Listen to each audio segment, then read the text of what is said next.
Tapi ternyata keputusan mereka untuk mulai merenovasi rumah itu justru membawa mereka ke cerita-cerita horor yang bakal mereka jalani selama 15 tahun lamanya. Oke, hari ini kamu ada cerita apa, mau cerita apa? So, silakan. Kamu pencinta horor bukan? Ya, baru-baru ini cerita horor. Baru-baru ini. Ya, Ngikutin film Conjuring? tahu kalau dari pertama mungkin terakhir tahu.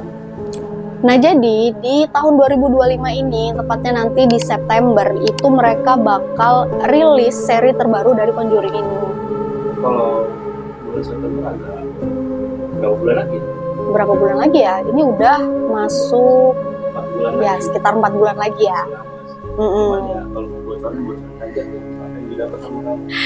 Nah setelah aku cari di internet, ternyata ini tuh kayak seri terakhirnya Conjuring. Kalau nggak salah ya, seri terakhirnya Conjuring. Nah itu kayak seri penutup lah dari cerita Conjuring ini dari awal sampai akhir. Nah di cerita seri terakhir ini, mereka itu ngangkat cerita dari keluarga Smurl. Keluarga, Smurl. apa keluarga Smurl itu siapa? Nah, jadi keluarga Smurl ini merupakan keluarga besar yang cerita horor tentang keluarga ini tuh terkenal banget di Amerika Serikat di tahun 1980-an. Nah, jadi keluarga Smurl ini merupakan sebuah keluarga besar yang anggotanya itu terdiri dari Jack dan Janet Smurl, itu si ayah dan ibu, dan 4 orang anak perempuan mereka. Aku nggak nemu nama keempat orang anak mereka ini namanya siapa, karena waktu itu mereka tuh masih kecil banget ketika peristiwa ini terjadi. Nah, selain Jack dan Janet serta keempat orang anaknya ini, mereka juga tinggal bersama ayah dan ibunya Jack serta 1 ekor anjing peliharaan mereka. Nah, mereka ini tinggal di sebuah rumah duplek. Rumah duplek ini merupakan satu rumah hunian yang bisa dihuni oleh 2 keluarga. Jadi kayak satu rumah tapi bisa dihuni oleh 2 keluarga secara terpisah gitu. Disekat. Nah, sebelum tinggal di rumah duplek ini, mereka itu tinggal di Wilkes-Barre, Pennsylvania, Amerika Serikat. Tetapi di tahun 1972, daerah itu terkena badai Agnes yang menghancurkan sebagian besar area di wilayah tersebut, termasuk rumah keluarga Smurl ini. Setelah badai Agnes yang melanda itu dan membuat rumah mereka hancur, akhirnya mereka ini memutuskan untuk pindahlah ke rumah duplek yang aku bicarakan tadi. Nah, rumah duplek ini berada di Chase Street, West Pittston, Pennsylvania, Amerika Serikat.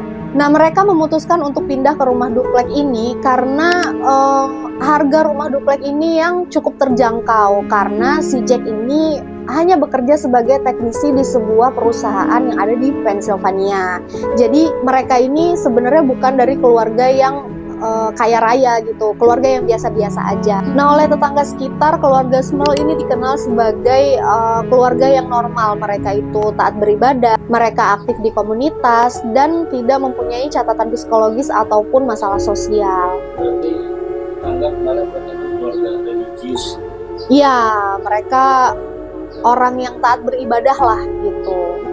Tadi. Terus Nah, ketika mereka pindah ke rumah duplek ini, rumah duplek itu tuh merupakan sebuah rumah tua tadinya. Nah, mereka pindah ke sana, mereka berpikir, oh nanti rumah ini akan kita renovasi secara perlahan.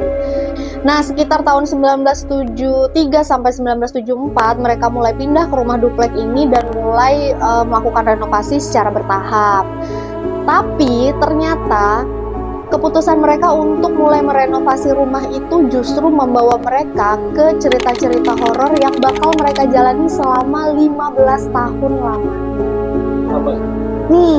Kebayang nggak kamu kalau misalnya tinggal di rumah berhantu selama 15 tahun lamanya? Aku mungkin kayaknya setahun aja nggak kuat. Kita masuk ke cerita horor yang pertama. Nah, oke.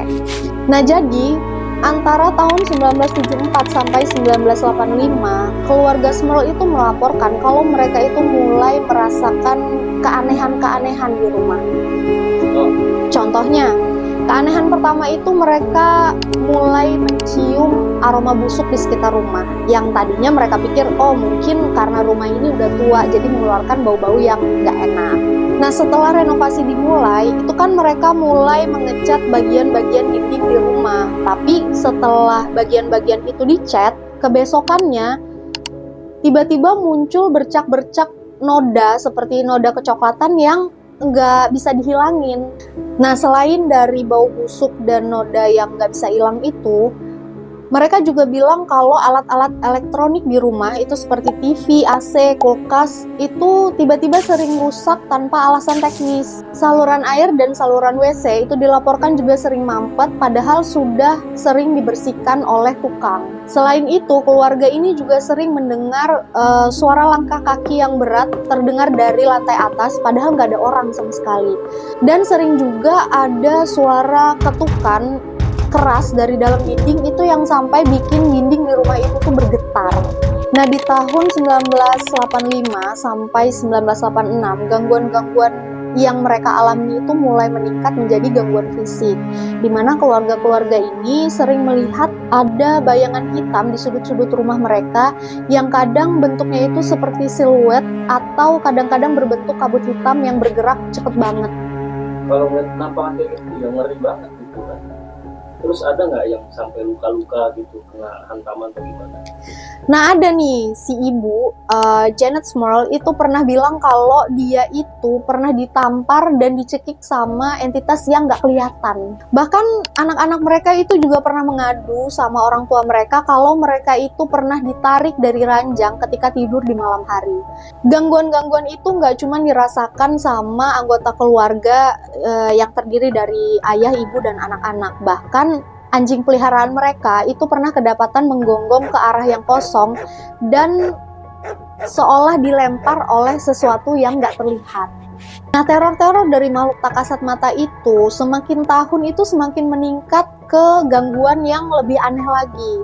Tepatnya di tahun 1986 sampai 87, Jack itu mengaku kalau dirinya sudah dilecehkan oleh sosok perempuan tua yang mengerikan yang sering berdiri di pojok kamar. Nah, Jack ini juga mengatakan kalau si perempuan ini terlihat menggunakan pakaian di era abad pertengahan. Nah, nggak cuman Jack aja, Janet juga mengaku kalau dia pernah melihat sosok pria yang aneh, yaitu badannya setengah manusia dan setengah anjing. Nah, terus setelah sekian lama mereka mengalami teror-teror dari makhluk yang nggak jelas ini, terus lapor kemana mereka sampai akhirnya ditangani sama Lauren dan Ed? Nah, karena mereka udah nggak tahan nih dengan semua gangguan-gangguan itu, akhirnya mereka melaporlah ke gereja. Karena kan mereka ini merupakan jemaat gereja yang taat nih. Akhirnya mereka melaporlah ke gereja tentang gangguan-gangguan yang mereka alami selama bertahun-tahun. Nah, setelah adanya laporan itu, akhirnya pihak gereja mengutus salah seorang pendeta untuk melakukan eksorsis di rumah keluarga Smurl. Tapi setelah dilakukan eksorsis itu bukannya gangguan-gangguan itu hilang, tapi justru hal-hal gaib yang terjadi itu lebih parah lagi. Contohnya seperti suara-suara keras yang terdengar di rumah, kemudian barang-barang yang terbang, sampai gangguan fisik itu yang lebih mengganggu lagi. Bahkan keluarga Smurl itu sempat melihat ada cahaya merah yang keluar dari dinding, sampai merasakan suhu ekstrim di mana suhu di rumah itu tiba-tiba turun secara drastis. Nah, setelah upaya eksorsis ini gagal, akhirnya keluarga Smurl ini memutuskan untuk melaporlah ke Ed dan Lorraine di tahun 1986. Nah, ketika itu Ed dan Lorraine ini lagi terkenal setelah menangani kasus Amityville. Nah, ini juga merupakan salah satu kasus yang sempat ditangani sama Ed dan Lorraine. Kalau kamu mau, kapan-kapan aku bisa ceritain buat kamu. Ya, juga keluarga Smurl. Nah, jadi di tahun 1986 akhirnya mereka ini melaporlah ke Ed dan Lorraine. Nah, setelah mendapat laporan, Ed sama Lorraine ini akhirnya datanglah ke rumah keluarga Smurl ini. Nah, setelah mendapat laporan dari keluarga Smurl ini, akhirnya Ed dan Lorraine itu memutuskan untuk datang langsung ke rumah keluarga ini. Nah, ketika baru sampai di sana, Lorraine itu bahkan mengaku kalau dia sudah bisa merasakan energi negatif dari rumah itu. Ganggu juga nggak sih? sempat merasa diganggu juga. Nah, ketika sudah melakukan penelusuran batin, si Lauren ini mengaku rumah ini telah dihantui oleh 4 entitas gaib. Nah, menurut pengamatan Lauren, rumah itu dihuni oleh 4 entitas gaib. Yang pertama itu adalah sosok wanita tua yang mungkin pernah dilihat oleh Jack. Yang kedua adalah roh laki-laki pemarah. Yang ketiga yakni sosok gaib berbentuk binatang buas yang mungkin pernah dilihat oleh Janet. Dan yang terakhir yakni sosok iblis yang menguasai sebagian besar energi negatif yang ada di rumah itu. Nah, menurut Lauren, energi negatif itu berputar di antara kamar tidur dan ruang bawah tanah. Nah, nggak cuman Lauren aja, Ed juga melakukan penelusuran melalui tape recorder dan rekaman video. Nah, berdasarkan penelusurannya Ed ini, dari rekaman suara, Ed itu berhasil merekam suara dentuman keras seperti palu yang memukul dinding, seperti pengakuan keluarga Small sebelumnya yang sering mendengar suara-suara pukulan dari dalam dinding. Nah, selain itu, video-video yang dipasang oleh Ed ini juga sempat terganggu tanpa alasan teknis yang jelas. Dalam beberapa sesi electronic voice phenomena juga menangkap bisikan-bisikan dengan berbahasa Latin dan juga geraman-geraman seperti binatang buas. Nah, setelah melakukan banyak penelusuran di rumah itu, berbeda dengan kasus-kasus sebelumnya nih, di mana Ed selalu mengatakan kerasukan itu tidak terjadi pada sesuatu benda, melainkan kepada individunya. Nah, pada kasus ini, Ed mengaku bahwa kerasukan yang terjadi ini merupakan kerasukan rumah dan bukan kerasukan individu. Nah, setelah mengatakan hal itu, Ed kemudian meminta beberapa pendeta dari gereja untuk melakukan eksorsisme rumah secara diam-diam di kediaman keluarga Small. Namun, setelah 4 kali melakukan eksorsis, ternyata semuanya itu gagal. Gangguan yang dialami oleh keluarga Small ini tidak pernah hilang dan bahkan terus meningkat sampai berbulan-bulan kemudian. Nah, karena hal-hal aneh yang terus terjadi di keluarga Small ini, beberapa orang itu akhirnya terpecah. Ada yang berpendapat kalau memang benar keluarga ini telah dihantui selama belasan tahun. Tapi beberapa orang berpendapat kalau keluarga Small ini mungkin mengalami kelelahan ekstrim sehingga mengganggu psikologis mereka. Nah, cerita-cerita tentang keluarga Small ini juga akhirnya mengundang perhatian media yang membuat mereka akhirnya mempublis cerita-cerita tentang keluarga Small ini. Nah, karena hal ini juga banyak orang yang berpendapat mungkin keluarga ini cuman butuh ketenaran. Padahal keluarga Small mengaku kalau publisitas itu merupakan jalan terakhir yang harus diambil oleh keluarga ini. Jadi endingnya cerita ini itu berhasil atau enggak sama pasangan Lauren dan Ed ini? Nah, sayangnya sampai di tahun 1989 Ed dan Lauren ini nggak bisa mengusir entitas jahat yang ada di rumah ini, dan kemudian keluarga Small ini akhirnya memutuskan untuk pindah rumah di tahun 1989 itu. Jadi filmnya sebenarnya gantung atau enggak? Nah, kita nggak tahu ya, karena kan beberapa cerita tentang pengusiran setan yang dilakukan oleh Ed dan Lauren ini mungkin ada yang berhasil dan ada yang tidak. Tapi ketika dicerita tentu endingnya harus memuaskan penonton kan. Jadi kalau misalnya penasaran ya kita tonton aja nanti.